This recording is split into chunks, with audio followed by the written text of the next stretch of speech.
हम तो 5 दिन घर छोड़ने के लिए तैयार नहीं है, 10 दिन घर छोड़ने के लिए तैयार नहीं, मौज मस्ती के लिए भले घर छोड़ दें, बाकी और किसी काम के घर छोड़ने के लिए तैयार हैं क्या? उन्होंने अपनी पूरा जीवन भारत माता की सेवा में लगा दिया, निस्वार्थ भाव से। एक ही उनका सपना है कि भारत बच जाए। अरे उनके तो बच्चे भी नहीं है कि उनको अपने बच्चों की चिंता है। जो प्रचारक निकलते हैं किसके लिए निकलते हैं? हमारे आपके लिए निकलते हैं कि हमारे आने वाली पीढ़ियां हमारी सुरक्षित हो जाए, घुसपैठ बंद हो जाए, धर्मांतरण रुक जाए, जो और भारत के सामने समस्याएं चल रही हैं वो रुक जाए। इसीलिए वो सब कुछ त्याग देते हैं हमें, लेकिन उनकी कीमत नहीं पता। बहुत सारे लोग हमें कहते हैं कि आपने घर छोड़ रखा है। आज मेरा ये 81वां कार्यक्रम है, 81वां कार्यक्रम है 2024 का। पिछले साल 115 जिलों में मैं गया था, 2022 में 90 जिलों में गया था। अब तक 400 से ज्यादा जिले हो चुके हैं। अगले साल मेरे समय से जून जुलाई तक 500 जिले हो जाएंगे मेरे भारत के। लेकिन मैं तो हफ्ते में 2 ही 3 दिन निकलता हूं। 4 दिन तो कम से कम अपने परिवार का मुंह देख लेता हूं, 4 दिन तो अपने बच्चों को देख लेता हूं। 5 मिनट के लिए सही, आते जाते चाय पीते, नाश्ता करते, भोजन करते देख तो लेता हूं, हाँ भाई ठीक, हमारे परिवार के लोग हैं। आप कल्पना करिए संघ के प्रचारक कितना बड़ा बलिदान करते हैं, कितना बड़ा त्याग करते हैं, और हमें बचाने के लिए हमारे पूर्वजों ने कितना बड़ा बलिदान किया। छत्रपति शिवाजी महाराज का, गुरु गोविंद सिंह का, एक से बढ़कर एक। और हम कितना कर रहे हैं इसको चिंतन करने की जरूरत है।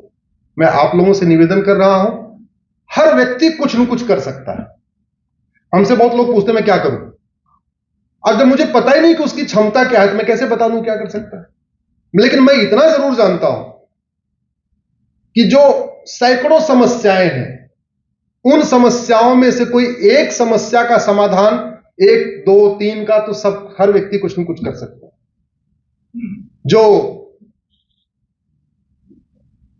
जो जिस तरीके का आहुति दे सकता है, जो जिस तरीके का इसमें अपना समर्पण कर सकता है, समय का समर्पण, समय और धन का समर्पण, और भी अलग अलग तरीके हैं। ये जो कल्चरल वॉर है ये अपने पीक पे आ गया है।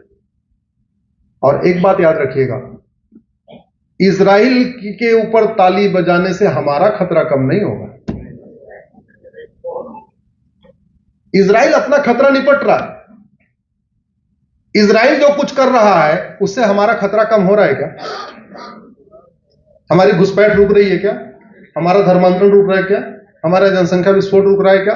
हमारे यहां नशा तस्करी रुक रही है क्या? हमारे यहां मानव तस्करी रुक रही है क्या? और कन्वर्टेड लोग कितने कट्टर हैं उसका मैं एक एग्जांपल बताता हूं। एक मैटर सुप्रीम कोर्ट में चल रहा है। बिहार और झारखंड, असम, उड़ीसा और बंगाल, इन 5 राज्यों से बच्चे गायब हो जाते थे। गरीब बच्चों के बच्चे जो लेबर का काम करते हैं, घर और बनाते, इनके बच्चे गायब हो जाते थे। गायब होते गए होते गए होते गए होते गए। अब वो गरीब ट्राइबल जाके रोते गाते थे, पुलिस ने कुछ कर लिया, किसी में FIR किया, किसी में नहीं किया। केरल में एक राजेंद्र मेनन जी थे, उनको खबर लगी कि केरल में 60,000 बच्चे यतीम खानों में रखे गए हैं, और ये सारे बच्चे केरलाइट नहीं बोलते, ये सारे उधर से आए हुए। 60,000 बच्चों को कन्वर्ट कर लिया, किडनैप कर लिया, और किडनैप करके कहां ले गए? उनका खतना कर दिया, यतीम खानों में कन्वर्ट कर दिया। फिर वहां PIL फाइल हुई। PIL फाइल हुई उस समय जस्टिस अशोक भूषण, जो बाद में सुप्रीम कोर्ट के जज बने, अयोध्या वाले केस में भी वो जज थे, वो उस समय चीफ जस्टिस हुआ करते थे। उन्होंने वहां पे अपना CBI जांच का ऑर्डर दिया, और CBI जांच में कंफर्म हुआ ये 60,000 बच्चे जो किडनैप किए गए थे, ये किस लिए किए गए थे? कन्वर्ट करने के लिए। तो कन्वर्जन के लिए किडनैपिंग भी होती है, ये आपको मैं बताना चाहता हूं। और पूरा कन्वर्जन का खेल क्यों चल रहा है? जैसे हम सनातनी क्या कहते हैं, आस्तिक हो चाहे नास्तिक हो, वैष्णव हो चाहे शैव हो, शाक्त हो, भगवान कृष्ण की पूजा करो, भगवान राम की पूजा करो, विष्णु जी करो, हनुमान जी करो, किसी भी करो, अष्टांग योग का पालन करो, यम नियम का पालन करो, इंद्रियों पे नियंत्रण रखो, सात्विक भोजन करो, सात्विक सोचो, बुरा मत देखो, बुरा, ऐसे करते करते अपनी करके हमें मोक्ष प्राप्ति हो जाएगी। दूसरी तरफ बहुत फिक्स फार्मूला है। एक मजहब कह रहा है कि जब हम 50% हो जाएंगे तब डे ऑफ जजमेंट आएगा। एक रिलीजन कहता है कि जब हम 50% हो जाएंगे तब डे ऑफ जजमेंट आएगा, तब यह डिसीजन होगा कौन हेवन में जाएगा कौन हेल में जाएगा। तो 50% तो होंगे नहीं, क्योंकि जिस तेजी के साथ पॉपुलेशन बढ़ रही है, तो भाई इस समय दुनिया की आबादी 800 करोड़ है। जो रिलीजन कहता है कि डे ऑफ जजमेंट तब आएगा जब हम 51% हो जाएंगे, वो तो 51 कभी होगा नहीं, अभी तो 250 करोड़ है, तो वो कन्वर्ट करने में लगा हुआ है। दूसरा मजहब कहता है कि जब हम 51% हो जाएंगे तब कयामत की रात आएगी। एक दिन की बात करता है डे ऑफ जजमेंट, दूसरा रात की बात करता है कयामत की रात। वो कह रहा हम 51 हो जाएंगे तब कयामत की रात आएगी, फिर जन्नत और जहन्नुम का फैसला होगा। वो भी बड़े जल्दी तो नहीं आने वाला, क्योंकि 800 करोड़ टोटल पॉपुलेशन है। अब कयामत की रात आने के लिए 400 करोड़ चाहिए, है टोटल 200 करोड़, तो वो भी पूरे जोर से लगे हुए हैं। इसको रोकना बहुत जरूरी है, और इसका रोकने का एक ही तरीका है, कानून का खौफ। मैं आपसे पूछता हूं, ये धर्मांतरण हमारी राष्ट्र की सुरक्षा के लिए खतरा है कि नहीं? जोर से बोलिए जरा। धर्मांतरण देश की एकता अखंडता के लिए खतरा है कि नहीं? धर्मांतरण एक वेजिंग वॉर है कि नहीं? धर्मांतरण देशद्रोह है कि नहीं? धर्मांतरण ऑर्गेनाइज क्राइम है कि नहीं?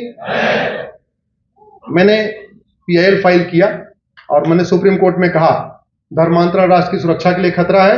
राष्ट्र की सुरक्षा के लिए जो खतरा है उससे निपटने के लिए हमारे पास एक कानून है, एनएसए, लेकिन राज्य सरकारें उसको यूज नहीं कर रही। धर्मांतरण देश की एकता अखंडता के लिए खतरा है, उससे निपटने के लिए हमारे पास कानून है यूएपीए, लेकिन राज्य सरकारें उसको यूज नहीं कर रही। धर्मांतरण वेजिंग वॉर है। मुगल धर्मांतरण कराने आए थे, अंग्रेज धर्मांतरण कराने आए थे, धर्मांतरण आज भी हो रहा है, अपने आप में वेजिंग वॉर है। उससे निपटने के लिए पुराने वाले आईपीसी में भी धारा थी, आज भी नए वाले बीएनएस में भी है। धर्मांतरण से बड़ा देशद्रोह कोई हो ही नहीं सकता, क्योंकि धर्मांतरण से राष्ट्रांतरण होता है। जब एक हिंदू कन्वर्ट हो जाता है तो पूरा सब कुछ बदल जाता है, उसके विचार बदल जाते हैं, उसकी सोच बदल जाती है, उसके त्योहार बदल जाते हैं, उसकी परंपराएं बदल जाती है, उसकी वेशभूषा बदल जाती है, उसका खान पान बदल जाता है, उसका सोचने का तरीका बदल जाता है। वो भारत के त्योहारों से नफरत करने लगता है, भारतीयों से नफरत करने लगता है, वसुधैव कुटुंबकम से नफरत करने लगता है, नारी तू नारायणी को मानता ही नहीं, यत्र नारस्ति पूज्यते रमन्ते तत्र देवता को मानता ही नहीं हो, सर्व मंगल मांगल्य शिवे सर्वा साधिके को मानते ही नहीं, सर्वे भवन्तु सुखिनः को मानता ही नहीं हो। वो पूरी तरीके रहता केवल भारत में है, भोजन केवल भारत में करता है, लेकिन हर भारत की हर चीज से नफरत करने लगता है। वो त्योहार मनाता है विदेशी स्टाइल में, खान पान उसका विदेशी स्टाइल में, परंपराएं उसकी विदेशी स्टाइल में, वह बिल्कुल भारत की जड़ों से कट जाता है। इसलिए स्वामी विवेकानंद जी ने कहा था हिंदुओं के सबसे बड़े दुश्मन कन्वर्टेड हिंदू होते हैं, और ये आज भी है। कन्हैया लाल को किसने मारा? जोर से बोलिए जरा। उमेश कोल्हे को किसने मारा? कन्वर्टेड हिंदू। भारत में जितना चल रहा है, जब मैंने पीआईएल फाइल किया उसी समय एक जो मेरी पहली प्रेयर थी कि धर्मांतरण राष्ट्र की सुरक्षा के लिए खतरा है, उस पर जस्टिस एमबी शाह की बेंच ने बोला हाँ ये खतरा तो है, और वो ऑर्डर मैंने उत्तर प्रदेश में पुलिस कमिश्नर को दिया। उसके बाद से जब जब यूपी में धर्मांतरण होता है तब तक एनएसए लगना शुरू हो चुका है। एनएसए का फायदा 1 साल तक बेल ही नहीं होती है। माननीय विधायक जी बैठे हुए हैं, अब अगर आपके क्षेत्र में कोई धर्मांतरण हो, आप कमिश्नर से बात करके कहिए कि धर्मांतरण कराने वालों पे एनएसए लगाए, यूएपीए लगाए, देशद्रोह लगाए, वेजिंग वॉर लगाए और मकोका लगाए। धर्मांतरण एक व्यक्ति नहीं करता, पूरा एक ऑर्गेनाइजेशन होता है, स्ट्रक्चर होता है, सिंडिकेट होता है। और ऑर्गेनाइज क्राइम से निपटने के लिए हर राज्य के पास अपना कानून है। महाराष्ट्र के पास मकोका है, गुजरात के पास गुस्कोका है, यूपी के पास गैंगस्टर एक्ट है। जिस दिन धर्मांतरण कराने वाले और उनके मददगारों पे एनएसए, यूएपीए, वेजिंग वॉर, देशद्रोह और गैंगस्टर एक्ट लगना शुरू हो जाएगा, जिस दिन धर्मांतरण कराने वाले और उनके मददगारों की 100% प्रॉपर्टी जब्त करके आजीवन कारावास देना शुरू हो जाएगा, मैं गारंटी के साथ कहता हूं धर्मांतरण रुक जाएगा। और भारत में पहली बार, हमें ये बहुत बताते हुए खुशी है, मेरी उस पीआईएल के बाद भारत में पहली बार धर्मांतरण कराने वालों पे एनएसए लगा। मैटर हाई कोर्ट गया, हाई कोर्ट ने भी कंफर्म कर दिया बिल्कुल एनएसए लगाया, सही लगाया। और भारत में पहली बार धर्मांतरण कराने वालों को आजीवन कारावास हुआ है उत्तर प्रदेश में। अगर आप गूगल करेंगे तो आपको मिल जाएगा। अब आप महाराष्ट्र में भी लगाना शुरू कर दीजिए, बिल्कुल ठीक हो जाएगा। बातें बहुत हैं, समय लेकिन कम है, तो मैं आपसे आगे आगे कुछ बोलूंगा। पीछे से आप बोलेंगे मुझे चाहिए आजादी।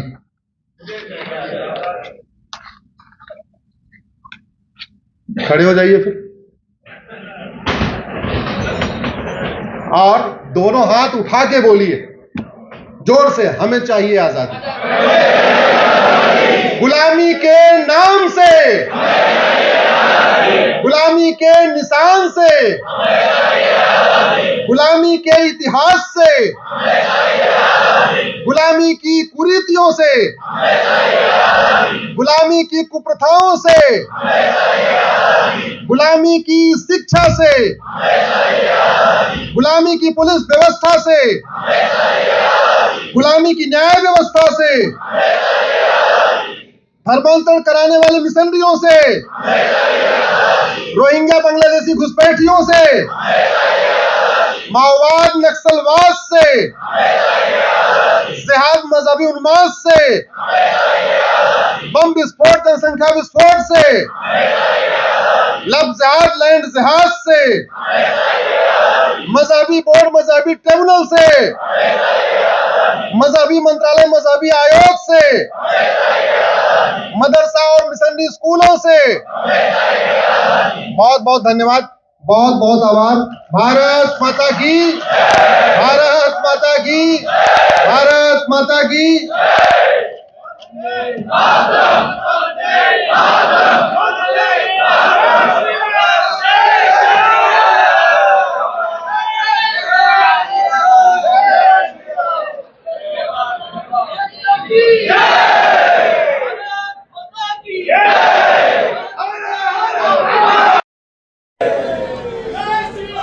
Yeah.